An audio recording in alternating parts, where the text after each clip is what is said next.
നമുക്കെല്ലാവർക്കും ഇഷ്ടമുള്ള ഒരു സാധനമല്ലേ വെട്ട് കേക്ക് അല്ലെങ്കിൽ റവ കേക്ക് എന്നൊക്കെ പറയുന്ന ഞാൻ ഈ കാണിക്കുന്ന സാധനം. ഇത് നമുക്ക് ബേക്കറിയിൽ നിന്ന് വാങ്ങുന്ന അതേ രുചിയിൽ വീട്ടിൽ എളുപ്പത്തിൽ തയ്യാറാക്കാവുന്നതേ ഉള്ളൂ കേട്ടോ. അപ്പോൾ നമുക്കത് വളരെ എളുപ്പത്തിൽ എങ്ങനെ തയ്യാറാക്കാമെന്ന് നോക്കാം. ഒരു ബൗളിലേക്ക് 2 കപ്പ് മൈദ, 1/2 കപ്പ് റവ ഇട്ട് കൊടുക്കുക. റവ നമുക്ക് വറുത്തതോ വറുക്കാത്തതോ ഏത് വേണമെങ്കിലും യൂസ് ആക്കേ. ഇതിലേക്ക് അല്പം ഉപ്പ് ചേർത്ത് കൊടുക്കുക. അതുപോലെ തന്നെ 1/2 ടീസ്പൂണ് ബേക്കിംഗ് സോഡയും കൂടെ ചേർത്ത് കൊടുക്കുക. പിന്നെ 1/4 ടീസ്പൂണ് മഞ്ഞൾപ്പൊടി. എന്നിട്ട് ഇതവിടെ മാറ്റി വെക്കേ. മിക്സിയുടെ ജാറെടുത്തിട്ട് അതിലേക്ക് 1/4 കപ്പ് പഞ്ചസാരയും അതിലേക്കൊരു 4 ഏലക്ക കൂടെ ഇട്ടിട്ട് നന്നായിട്ടൊന്ന് പൊടിച്ചെടുക്കുക. അതിലേക്ക് ഒരു 2 മുട്ടയും കൂടെ പറന്നിട്ട് നന്നായിട്ടൊന്ന് ഇതുപോലെ അടിച്ചെടുക്കുക. എന്നിട്ട് നേരത്തെ നമ്മൾ ആ മിക്സാക്കി വെച്ചില്ലേ, ആ മൈദയുടെ മിക്സിലേക്ക് നമ്മളിപ്പോൾ അടിച്ചെടുത്തത് ഒഴിച്ചു കൊടുക്കുക.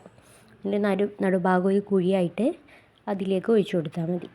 മിക്സിയിലുള്ളത് മുഴുവനായിട്ട് ഒഴിച്ചു കൊടുത്തിട്ട് നമുക്കൊരു സ്പൂൺ വെച്ചിട്ട് ആദ്യം നന്നായിട്ടൊന്ന് മിക്സ് ചെയ്തിട്ട് കൊടുക്കുക. ഇതുപോലെ ഒന്ന് നന്നായിട്ട് മിക്സ് ചെയ്തെടുക്കണേ. എല്ലാ ഭാഗത്തും നമ്മൾ ഒഴിച്ചു കൊടുത്ത ആ ബാറ്റർ എത്തുന്നവരെ ഒന്ന് മിക്സ് ആക്കിയിട്ടെടുക്കുക. അപ്പം നമുക്ക് നമ്മുടെ മൈദ ലൂസായിട്ട് ഇങ്ങനെ വരുന്നതായിട്ട് കാണാൻ പറ്റും. ഞാൻ ഇളക്കുമ്പോൾ നിങ്ങൾക്കത് കാണാൻ പറ്റുന്നുണ്ടാവും. എല്ലാ ഭാഗത്തും ആ ബാറ്റർ ആയി കഴിഞ്ഞു എന്ന് കണ്ടാൽ നമുക്ക് സ്പൂൺ ഒഴിവാക്കിയിട്ട് നമ്മൾ കൈ കൊണ്ട് ചപ്പാത്തിക്കൊക്കെ കുഴക്കില്ലേ, അതുപോലെ ഒന്ന് കുഴച്ചെടുക്കുക. പെട്ടെന്ന് തന്നെ ആയി കിട്ടും കേട്ടോ. നമ്മൾ ചപ്പാത്തിക്കൊന്ന് കുഴക്കുന്ന പോലെ കുറേ നേരമൊന്നും കുഴക്കാനില്ല. അപ്പോൾ അത് ഏകദേശം ആയിട്ടുണ്ട്. ഇതിലേക്ക് കുറച്ച് ഓയിലും കൂടെ ഒഴിച്ച് കൊടുത്തിട്ട് നമുക്ക് ഒന്നും കൂടെ കുഴച്ച് കൊടുക്കാം. നമ്മൾ ഈ ഓയിൽ ഒഴിച്ച് കൊടുക്കുമ്പം ഇത് നമ്മുടെ കയ്യിലൊന്ന് ഒട്ടിപ്പിടിക്കുന്നൊരു കൺസിസ്റ്റൻസിയിലാട്ടോ കിട്ടുന്നുണ്ടാവുക. അപ്പോൾ നിങ്ങൾ വെള്ളം ഏറിപ്പോയൊന്നും തോന്നണ്ട, ഈ രൂപത്തിൽ തന്നെയാണ് നമുക്ക് അത് കിട്ടുക. ഇനി നിങ്ങൾക്ക് നല്ല ലൂസായിട്ട് തോന്നുന്നുണ്ടെങ്കിൽ ഒരു 2 ടീസ്പൂണൊക്കെ മൈദ ആഡ് ചെയ്യാം. അതുപോലെ തന്നെ നിങ്ങൾക്ക് ഈ ടൈമിൽ നല്ല ഹാർഡായിട്ടാണ് തോന്നുന്നുണ്ടെങ്കിൽ നിങ്ങൾ വെള്ളമൊന്നും ചേർത്ത് കൊടുക്കാൻ പാടില്ല. ഒരു മുട്ടയും കൂടെ അടിച്ചെടുത്തിട്ട് കുറച്ചൊന്ന് ഒഴിച്ചു കൊടുത്താൽ മതി. അതിൽ നിന്ന് 1 ടീസ്പൂണോ 2 ടീസ്പൂണോ. എന്നിട്ട് ഇതുപോലെ ഒന്ന് ബോളാക്കിയിട്ട് അതിന് മുകളിൽ കുറച്ചൊന്ന് ഓയിൽ സ്പ്രെഡ് ചെയ്ത് കൊടുക്കുക. എന്നിട്ട് നമ്മൾ അരമണിക്കൂറൊന്ന് റെസ്റ്റ് ചെയ്യാൻ വെക്കുന്നുണ്ട്. ഞാനിവിടെ കട്ടിംഗ് ബോർഡിൻ്റെ മുകളിൽ വെച്ചിട്ടാണ് അതൊന്ന് റെസ്റ്റ് ചെയ്യാൻ വെക്കുന്നത്. നിങ്ങൾക്ക് ആ പാത്രത്തിൽ തന്നെ വെച്ച് കൊടുത്താലും മതി. 1 മണിക്കൂർ വെക്കുകയാണെങ്കിൽ അത്രയും നല്ലത്. ചുരുങ്ങിയത് ഒരു അരമണിക്കൂറെങ്കിലും വെക്കണേ. അപ്പോഴേ നമ്മുടെ കേക്ക് നന്നായിട്ട് വരത്തുള്ളൂ. ഇനിയിപ്പോൾ ഞാൻ ഈ അരമണിക്കൂറിന് ശേഷം ഇത് എടുത്ത് നോക്കിയിട്ടുണ്ട്. അപ്പോൾ നമ്മുടെ ബാറ്ററൊക്കെ ഒരു പാകത്തെ ലൂസും കട്ടിയിലൊക്കെ ആയിട്ട് വന്നിട്ടുണ്ട്. ഇനി ഞാനൊന്ന് കുഴച്ചെടുത്തിട്ട് 2 ഈക്വൽ പാർട്സ് ആക്കിയിട്ട് മാറ്റിയിട്ടുണ്ട്. നമ്മളൊന്ന് പരത്തിയെടുക്കുക എളുപ്പത്തിനായിട്ടാണ് അങ്ങനെ കാണിക്കുന്നത്. എന്നിട്ട് ഒരു ബോൾ എടുത്തിട്ട് നമ്മൾ കൈ കൊണ്ട് തന്നെ പ്രസ് ചെയ്ത് നമ്മളൊരു കട്ടിക്കാക്കിയിട്ട് എടുക്കുകയാണ് ചെയ്യുന്നത് കേട്ടോ. നമ്മുടെ 2 വിരലുകൾക്കിടയിലുള്ള ഒരു ചെറിയ ഗ്യാപ്പിലുള്ള കട്ടിക്കനുസരിച്ചാണ് ഞാനിത് പരത്തിയെടുക്കുന്നത്. ഞാനതിൽ കാണിക്കുന്നുണ്ട് കേട്ടോ. കട്ട് ചെയ്യുമ്പോൾ നിങ്ങൾ ശ്രദ്ധിച്ചാൽ മതി.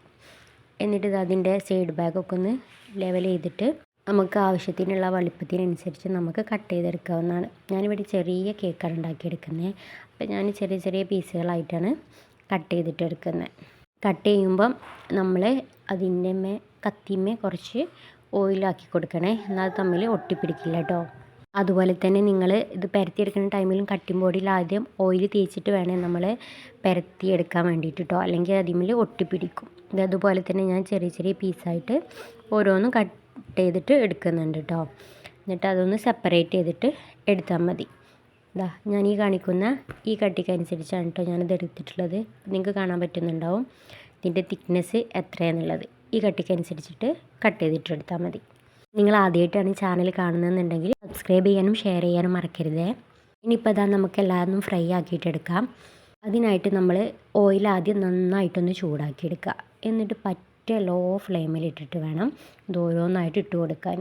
അല്ലാന്നുണ്ടെങ്കിൽ നമ്മൾ ഇട്ട് കൊടുക്കുമ്പോൾ തന്നെ പെട്ടെന്ന് ഫ്രൈ ആയിട്ട് പോവും, പക്ഷേ ഉൾഭാഗം വേവാതെ പോവും. അപ്പം നമ്മൾ പൊരിക്കുന്ന ടൈമിൽ ഇത് സൂക്ഷിച്ചിട്ട് വേണം ചെയ്തെടുക്കാൻ. അപ്പോൾ ആദ്യം നല്ല ഹൈ ഫ്ലെയിമിൽ ചൂടാക്കി എടുത്തിട്ട് പിന്നെ ലോ ഫ്ലെയിമിലിടുക. ഒരു 1-2 മിനിറ്റ് കഴിഞ്ഞതിന് ശേഷം മാത്രം പിന്നെ നമ്മൾ അതിലേക്ക് ഇട്ട് കൊടുക്കുക. അപ്പോൾ ഞാൻ ഇട്ട് കൊടുക്കുമ്പോൾ നിങ്ങൾക്ക് ഇതിൻ്റെ ചൂട് മനസ്സിലാവുന്നുണ്ടാവും. ഈ ചൂടിൽ മതി നമ്മളിത് ഫ്രൈ ചെയ്തെടുക്കാൻ. എന്നിട്ട് ഈ ലോ ടു മീഡിയം ഫ്ലെയിമിൽ ഇട്ടിട്ട് നമ്മളൊരു 10 മിനിറ്റ് ഫ്രൈ ചെയ്തിട്ടെടുക്കുക. 10 മിനിറ്റിലേറെ നിങ്ങൾ കുക്ക് ചെയ്തിട്ട് പോകരുത്. അപ്പം നമ്മുടെ കേക്ക്സൊക്കെ ഹാർഡായിട്ട് പോകും. ഞാനീ പറയുന്ന പോലെ നിങ്ങൾ കുക്ക് ചെയ്തിട്ട് എടുക്കുകയാണെങ്കിൽ നിങ്ങൾക്ക് നല്ല ഹാർഡല്ലാതെ നല്ല പുറംഭാഗം നല്ല ക്രിസ്പിയും ഉള്ളിൽ സോഫ്റ്റും ആയിട്ടുള്ള നമ്മൾ ബേക്കറിയിൽ നിന്ന് എങ്ങനെയാണ് വാങ്ങിക്കുന്ന അതേ ടേസ്റ്റിൽ നമുക്ക് ഇത് കിട്ടും. അപ്പോൾ നിങ്ങൾ ഒന്ന് ഫ്രൈ ചെയ്യുമ്പോൾ അതൊന്ന് സൂക്ഷിച്ചിട്ട് ചെയ്താൽ മതി. ഇതിൻ്റെ ഒരു ഭാഗം നിറം മാറിയിട്ട് ഒരു ബ്രൗൺ കളറായി വരുമ്പോൾ നമുക്ക് കയ്യിൽ വെച്ചിട്ടൊന്ന് അപ്പുറ ഭാഗം ഒന്ന് ഇളക്കി കൊടുക്കാം. ഇതിപ്പോൾ ഇതാ എനിക്ക് നന്നായിട്ട് തന്നെ ഫ്രൈ ആയിട്ട് വന്നിട്ടുണ്ട്. ഈ ഒരു ടൈമിൽ നമുക്കിത് കോരി മാറ്റാവുന്നതാണ്. ഇതിന് കുറേ ഓയിലൊന്നും വേണ്ട കേട്ടോ. ഓയിൽ വല്ലാതെ കുടിക്കില്ല ഈ സാധനം. വളരെ കുറച്ച് ഓയിലിൽ തന്നെ നമുക്കിത് ഫ്രൈ ചെയ്തിട്ട് എടുക്കാൻ പറ്റും. അതുപോലെ തന്നെ നമ്മൾ ഫ്രൈ ചെയ്യുന്ന ടൈമിൽ ഒരുമിച്ച് ഒന്നായിട്ട് ഇട്ട് കൊടുത്താൽ ഇതൊന്ന് ജസ്റ്റ് ഒന്ന് പൊങ്ങി വരാനുള്ള ക്യാപ്പ് അതിന് ഇല്ലാത്തതുകൊണ്ട് തന്നെ നമ്മൾ ഉദ്ദേശിച്ച പോലെ ഇത് പെർഫെക്റ്റായിട്ട് കിട്ടില്ല. അപ്പം നമ്മൾ ഇട്ട് കൊടുക്കുമ്പോൾ കുറേശ്ശായിട്ട് ഇട്ട് കൊടുക്കാൻ നോക്കാം. ഞാൻ രണ്ടാമത് ഇട്ടപ്പോൾ ഇതാ കുത്തി നിറച്ചിട്ട് കൊടുത്തിട്ടുണ്ട്. അപ്പോൾ എനിക്ക് ആദ്യത്തെ അത്ര പെർഫെക്ഷൻ രണ്ടാമത്തേൽ കിട്ടിയില്ല കേട്ടോ. എന്തായാലും നിങ്ങൾ സൂപ്പറാണ്. ഒന്ന് ട്രൈ ചെയ്ത് നോക്കുക. നിങ്ങളുടെ ഫീഡ്ബാക്ക് അറിയിക്കാൻ മറക്കരുതേ.